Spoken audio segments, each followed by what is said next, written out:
Friends, कैसे हो बेटा आप सब। आई होप आपने अपने प्रीवियस लेक्चर्स कंप्लीट कर लिए होंगे।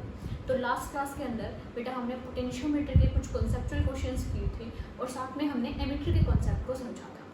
तो अगर हम पिछला रिवाइज करें तो हमने दो वर्ड जो हम बहुत फैमिलियरली यूज़ कर रहे थे वो था गैल्वेनोमीटर। गैल्वेनोमीटर में हम जीएस का सिंबल होता है और हमें ये पता है इसका एक रेजिस्टेंस होता है आरजी, और इसके बाद इसके अंदर से एक certain amount of current flow करता है। लेकिन ये करंट बहुत ही लो वैल्यू का होता है। हाई करंट फ्लो करने से गैल्वेनोमीटर डैमेज हो सकता है और हमने इसकी हेल्प से एमीटर बनाया था। एमीटर का सिंबल ए होता है और इसके अंदर से large amount of current flow कर सकता है। इसकी कंस्ट्रक्शन थी वो किस तरीके से थी, इसमें हमने एक कॉन्सेप्ट को यूज़ किया था कि भाई ज़्यादा करंट गैल्वेनोमीटर से पास मत करवाओ, यहाँ से बाईपास करवा दो, मतलब एक दूसरा मेंबर लगा दो जो क्या करेगा, मैक्सिमम करंट को अपने पास ले लेगा। लेकिन अब हम इसी गैल्वेनोमीटर की हेल्प से हम वोल्टमीटर को कंस्ट्रक्ट करने जा रहे हैं। एक्चुअली वोल्टमीटर होता क्या है, वोल्टमीटर होता है एक ऐसा डिवाइस जो पोटेंशियल डिफरेंस को मेजर करता है। Measure potential difference. अब पोटेंशियल डिफरेंस कैसे मेजर होता है बेटा, आपको पता है फॉर्मूला कि अगर कोई भी डिवाइस है जिसके अंदर से अगर आई करंट फ्लो हो रहा है और अगर आर उसका रेजिस्टेंस है तो इसका मतलब उसका पोटेंशियल ड्रॉप कितना हो जाएगा, आई इंटू आर। देखो अगर मैं गैल्वेनोमीटर की बात करूं, गैल्वेनोमीटर को भी तुम एक वोल्टमीटर कह सकते हो, एक ऐसा वोल्टमीटर जो बहुत ही स्मॉल वैल्यूज को मेजर कर सकता है। आप सोच रहे होंगे कैसे, तो हम ये कहेंगे इस बॉक्स के बारे में सोचिए। इस बॉक्स का रेजिस्टेंस आरजी है, इस बॉक्स के अंदर आईजी करंट जा रहा है, तो क्या आईजी इंटू आरजी ये एक वोल्टेज नहीं होगी जो गैल्वेनोमीटर अपने पास लेगा। लेकिन बेटा आर की वैल्यू सिग्निफिकेंट मान लो, 1 मान लो, 2 मान लो, 100 भी मान लो, लेकिन आई की वैल्यू बहुत ही स्मॉल होती है। आई की वैल्यू स्मॉल होने की वजह से वीजी की वैल्यू भी बहुत ही स्मॉल होती है। तो हम ये कह सकते हैं कि हम गैल्वेनोमीटर की हेल्प से कहीं ना कहीं वोल्टेज इसको मेजर तो कर सकते हैं, लेकिन प्रॉब्लम वही है कि हम सिर्फ स्मॉल वैल्यू ऑफ वोल्टेज को मेजर कर सकते हैं। अगर हमें हाई वोल्टेज को मेजर करना है, ये जो वोल्टेज मेजर करेगा ये वही मिली वोल्ट्स, माइक्रो वोल्ट्स मेजर करेगा। लेकिन अगर हमें हाई वैल्यू ऑफ वोल्टेजेस को मेजर करना है या high value of potential difference को मेजर करना है तो हम क्या करेंगे। अब देखो, अब अपने छोटे से कॉन्सेप्ट पे ध्यान दीजिए बेटा। अगर आप इसको फिक्स नहीं करते, अगर आप इसको फिक्स कर दें तो भी आपके पास एक वेरिएबल बचता है आर। अगर आप आर को इंक्रीज कर दें तो आपको पता है वी भी इंक्रीज हो जाएगा। बस ये छोटा सा लॉजिक, और हम क्या कर सकते हैं, गैल्वेनोमीटर से वोल्टमीटर को बनाया जा सकता है। हम कहेंगे कि रेजिस्टेंस इंक्रीज कर दो ताकि वी भी इंक्रीज हो जाए, रेजिस्टेंस को इंक्रीज कर दो ताकि वी क्या हो जाए, इंक्रीज हो जाए। देखिए तो हम इसकी कंस्ट्रक्शन कैसे करेंगे। हम कहेंगे ये एक गैल्वेनोमीटर है, इसके अंदर से आईजी अमाउंट ऑफ करंट आता है, इसका खुद का रेजिस्टेंस तो आरजी है, पर हम इसका नेट रेजिस्टेंस इंक्रीज करना चाहते हैं। नेट रेजिस्टेंस को इंक्रीज करने के लिए आपको सीरीज के अंदर लगाना पड़ता है, क्योंकि आपको पता है सीरीज में रेजिस्टेंस इंक्रीज होता है। तो हम सीरीज कनेक्शन कर देंगे यहाँ पे, और एक मान लो क्या नाम दूँ इसको, आर ही बोल देती हूँ, ये आर वैल्यू का रेजिस्टेंस ऐड करेंगे। तो ये है एक हाई वैल्यू रेजिस्टेंस,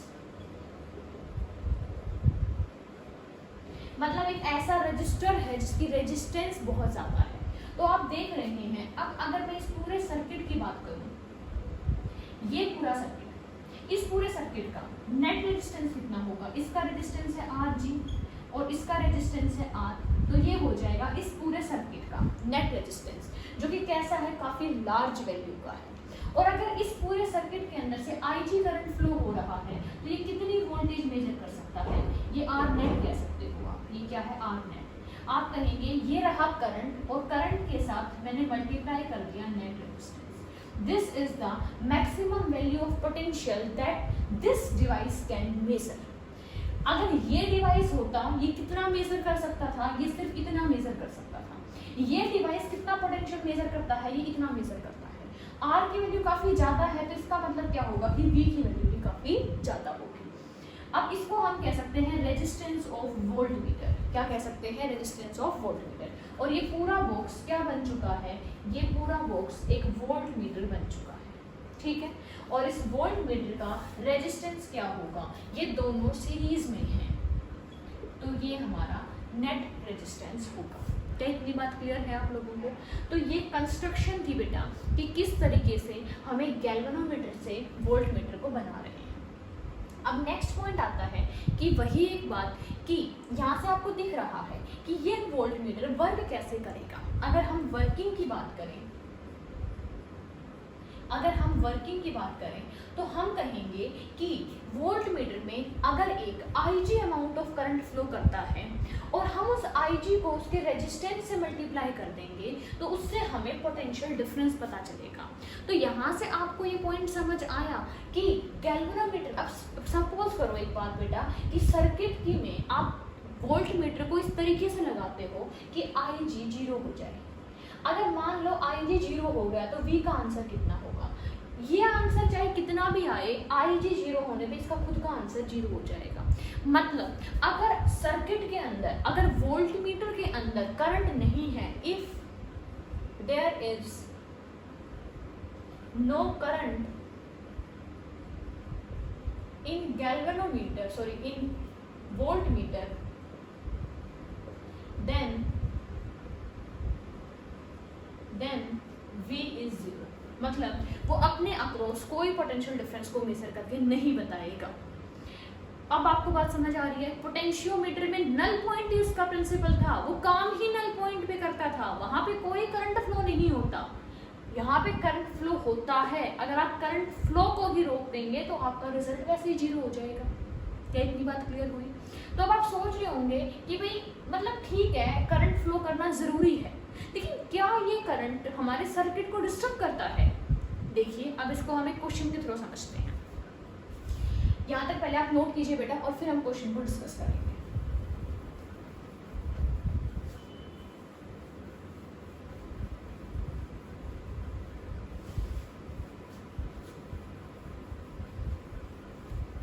आज का हमारा फर्स्ट क्वेश्चन है, आपके पास एक सर्किट है,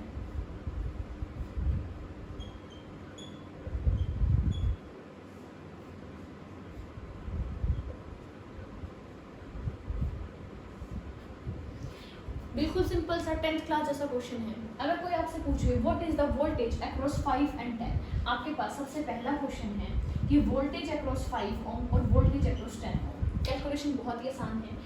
यहाँ पे बेटा वैसे मैं आपको एक फैक्ट बता दूँ, मैं आपको कैलकुलेशन तरीके से और करके दिखाऊंगी। पहले हम नॉर्मल कैलकुलेशन करते हैं। ये चीज़ बहुत से बच्चे सीख गए होंगे पर मे भी किसी के दिमाग में ना आई हो। देखो हम कहेंगे सबसे पहले हम आई निकालते हैं, पोटेंशियल है कितना 15 और नेट रेजिस्टेंस हो गया 10 + 5 मतलब 15 डिवाइड बाई 15 आंसर आ गया 1। आई की वैल्यू बना दी। अब आपको पता है वी क्या होता है, वी होता है आई आर, वी होता है आई आर। आई की वैल्यू है 1, आर की वैल्यू है 5, आंसर आ गया 5। आई की वैल्यू है 1, आर की वैल्यू है 10, आंसर आ गया 10। ठीक है, अगर आपको बिना आई कैलकुलेट करके ऐसे करना होता तो क्या करते? तो आपको पता होना चाहिए कि जिसका, अब देखो सीरीज में आई सेम होता है तो जिसका रेजिस्टेंस ज़्यादा उसकी वोल्टेज ज़्यादा, जिसका रेजिस्टेंस ज़्यादा उसकी वोल्टेज ज़्यादा। तो आप ये समझ गए इसके रेजिस्टेंस कम वोल्टेज भी कम, इसके रेजिस्टेंस ज़्यादा तो वोल्टेज भी ज़्यादा। अब रेजिस्टेंस का रेशो निकाल दो, यहाँ से फटाफट निकालो। 5:10 मतलब बात हो रही है 1:2 की। अब ध्यान से सुनो फटाफट, दोनों को ऐड करो, 2 और 1 3। इस वोल्टेज के 3 हिस्से कर दो, 3 इक्वल हिस्से 5 5 5। 3 में से एक हिस्सा इसके पास जाएगा, एक हिस्सा इसके पास जाएगा और 2 हिस्से इसके पास जाएंगे। समझिए कैसे करना है? कोई और क्वेश्चन बता देती हूँ। मान लो ये 40 है, ये 60 है और आपने 50 वोल्ट की बैटरी लगा रखी, कैसे करोगे? रेशो निकालो फटाफट, 40:60। ये तो आपको कैलकुलेटर खुद से करोगे और आसान तरीके से होगा। 2 3 2:3 आंसर आ गया। अब एक काम करो, इनको ऐड करो, 3 और 2 ऐड करना है 5, मतलब इसके 5 हिस्से कर दो, इसके 5 हिस्से कर दिए मतलब आंसर आ गया 10। 5 में से 2 हिस्से इसको दे दो, 2 हिस्से इसको देना है मतलब 20 और 3 हिस्से इसको देना है, तो एक हिस्सा था 10 और 3। समझ आई बात किस तरीके से करना होता है? ठीक है, 3 रजिस्टर हो तो भी कर सकते, कोई प्रॉब्लम नहीं है। 10, 20, 30। फिर से बैटरी है 50 की, ठीक है। अब क्या करना है आपको, आप रेशो निकालोगे तो ये आएगा 1:2:3, मतलब 3, 2, 5 और 1, 6, मतलब 50 को 6 से डिवाइड कर दो। यहाँ कितना जाएगा, सिर्फ एक पार्ट, तो ये होगा 50/6। यहाँ कितना जाएगा, 2 पार्ट, तो इसको आप कैंसिल करना चाहो तो कैंसिल कर दो। यहाँ कितना जाएगा, 3 पार्ट,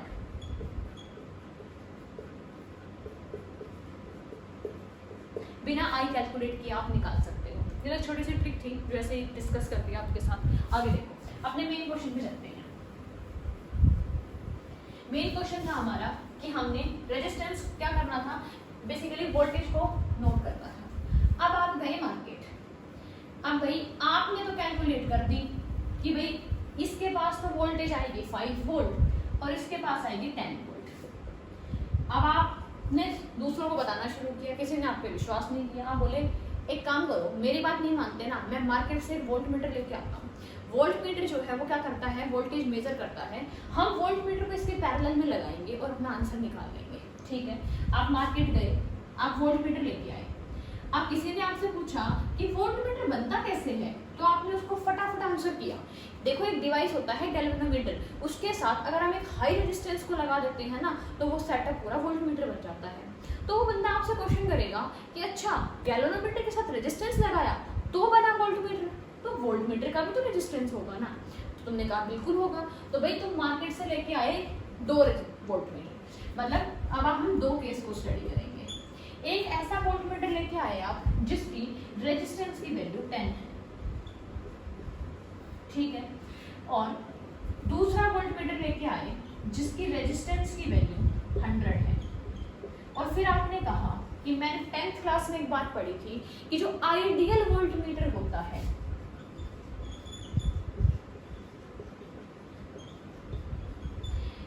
उसकी वैल्यू होती है इंफिनिटी, ठीक है, रेजिस्टेंस। तो हम तीनों केसेस को डिस्कस करते हैं यहाँ पे।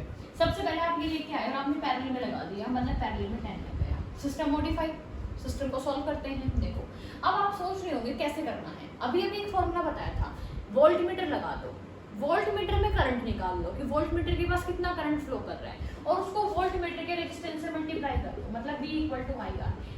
करंट किसका, वोल्ट मीटर का, रेजिस्टेंस किसका, वोल्ट मीटर का, ठीक है।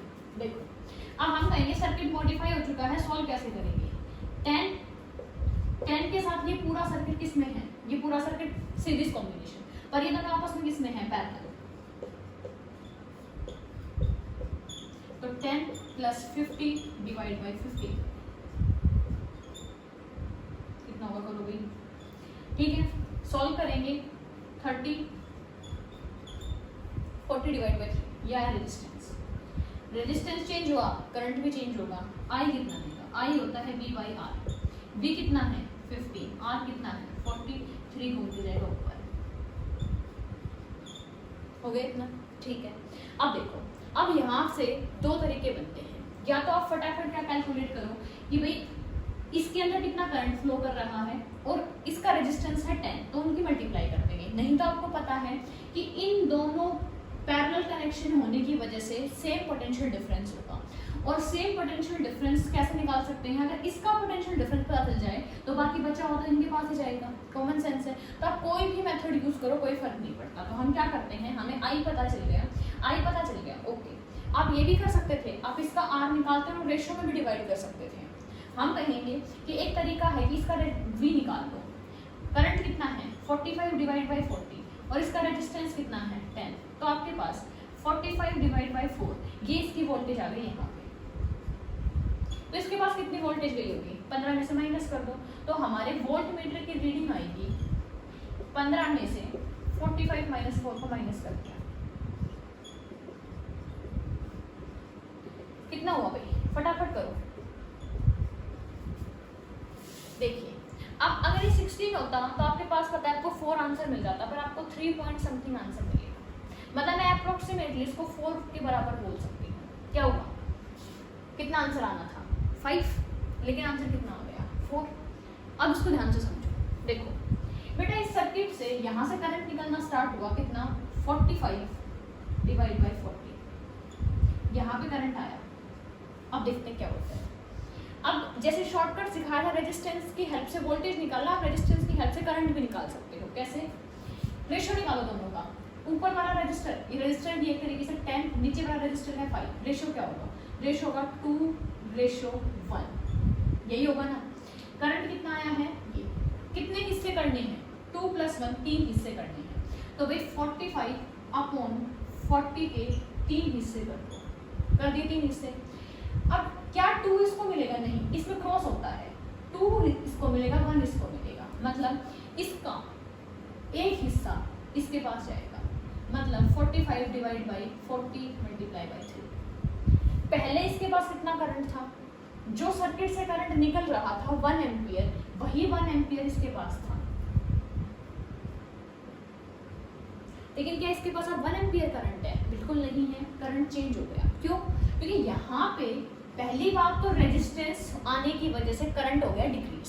पहली दिक्कत तो ये आई, करंट 1 एम्पियर से घट के कुछ हो चुका है। कितना हो चुका है? 45 डिवाइड बाई 40 हो गया है। ठीक है, कोई कैलकुलेशन मिस्टेक तो नहीं है हमारी? एक बार चेक कर लेना अगर कुछ ना हो तो।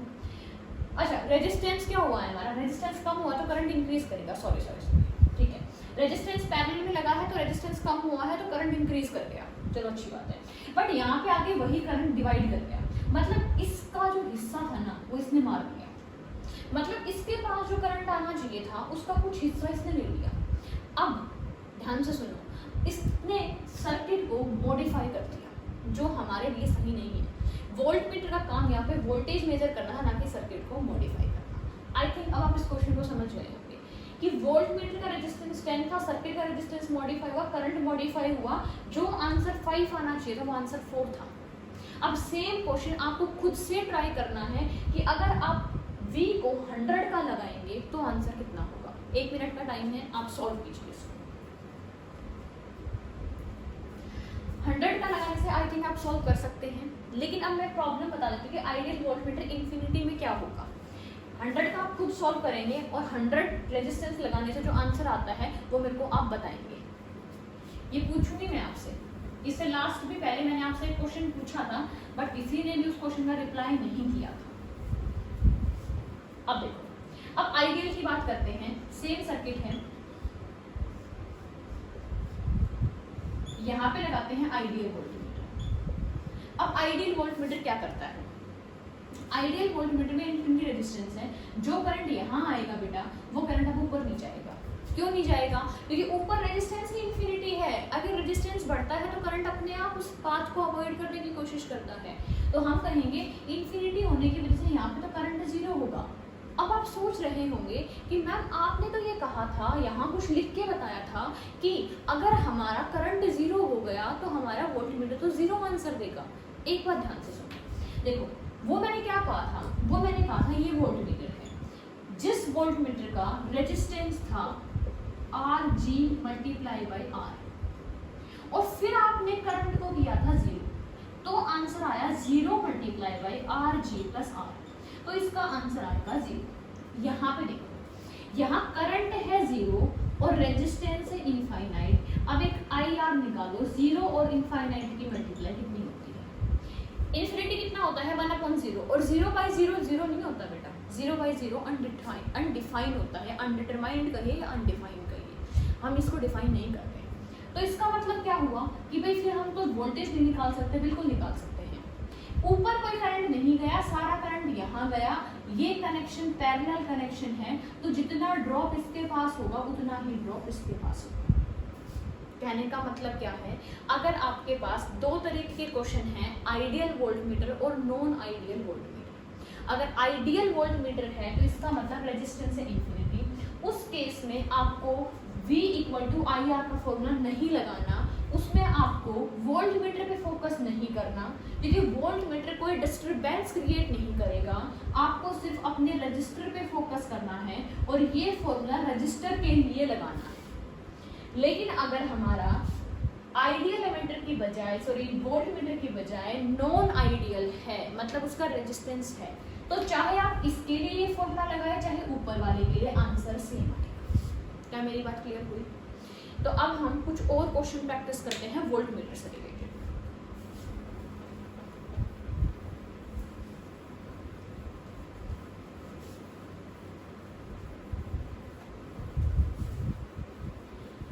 देखिए बेटा, जो मैक्सिमम टाइम्स जो क्वेश्चन आता है आपके पास वो आता है वही परसेंटेज के तरीके से। चलो पहले एक और क्वेश्चन करते हैं आपका।